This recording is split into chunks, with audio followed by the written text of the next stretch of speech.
Hey everyone, welcome back to Garnock Reviews, where today we're checking out a 2022 Regal 38 FXO. This was on display at last year's St. Petersburg Power and Sailboat Show. And this one was powered by triple Yamaha 4.2 litre 300 horse outboard engines. And they should give you a top speed in excess of 40 knots and a cruising speed probably around the mid-20s. Being gas outboard, this was probably going to be quieter and with less fumes than you normally get from diesel inboards, but you've also got a ton more storage space in the inside, which we'll show you in a few minutes. This one's got a length overall of 41 feet 3 inches. She's got a beam of 12 feet 2.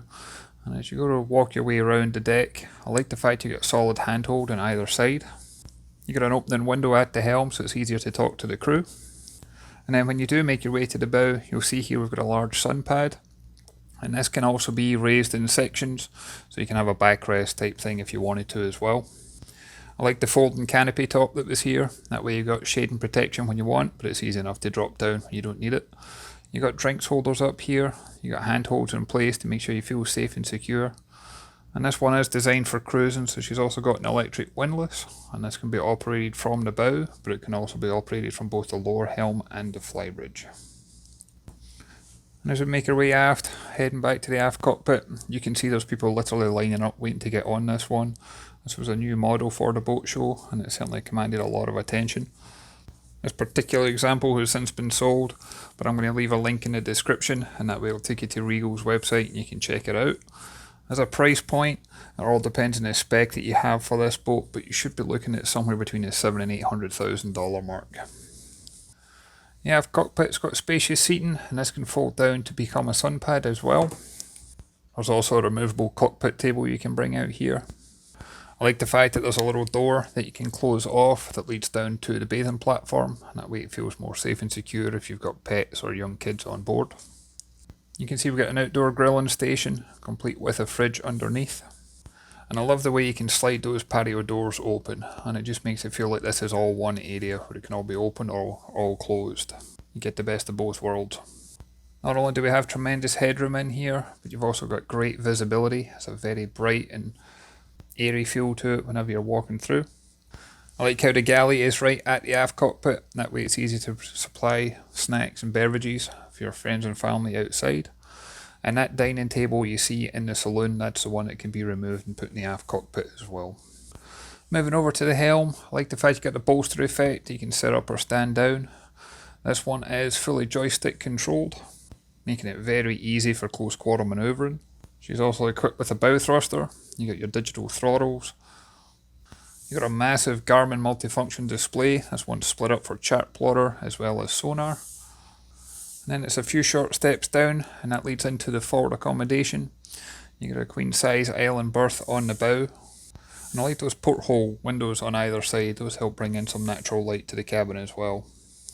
And I also like the fact that they split this one up where you've got the shower cabinet and the port hand side, and you've then got the separate heads compartment on the starboard side. So that way you can separate it out, you get extra space and privacy. Both areas offer plenty of storage for your toiletries and personal belongings, and both are finished to a very high standard. And one of the biggest advantages of this one being outboard driven is where you would normally find the engine room, that's actually another stateroom. So this boat offers plenty of accommodation to easily sleep 4 adults in comfort. I like the fact there's as much natural light as well as artificial light on here. There's also plenty of storage lockers, drawers, and there's storage under the beds. That way you can use this for extended cruising and vacations on board.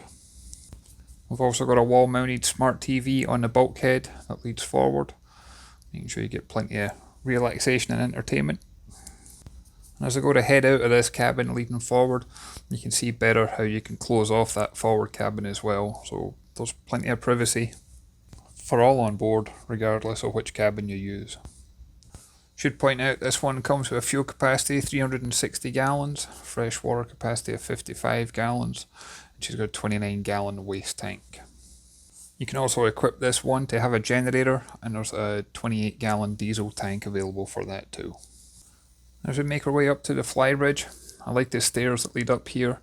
It doesn't feel like you're climbing a ladder, it's easy to have the handholds, and each step is deep enough where it's got good footing. And that access comes in handy because this one's been designed for having people up on the Flybridge for cruising, not just for close quarter manoeuvring. You get up here, you'll see here we've got the plenty of seating for your friends and family. We've got a fridge underneath the main helm seat. You've got full electronics up here, as well as controls to the windlass and searchlight, things like that.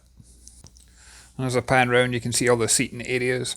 There's storage underneath most of the seats. There's also speaker systems for the stereo. You'll probably get 6, maybe 8 adults up here in comfort. And I liked how there's handholds in place, so that if you are moving around, especially when the boat's underway, it's easy to feel safe and secure up here too. For those looking at using this for extended cruising and doing the Great Loop, this one does have the bridge clearance that allows it. The maximum bridge clearance I was told was around 17 feet, so you should still get under that bridge.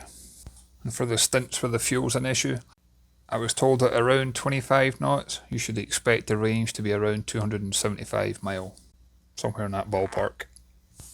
As always, I'd love to hear your thoughts and comments. If you can leave a comment down below. If you haven't done so already, please hit the like and subscribe button. It really does make a difference for the channel. And I'll look forward to catching you on the next one. Thanks everyone.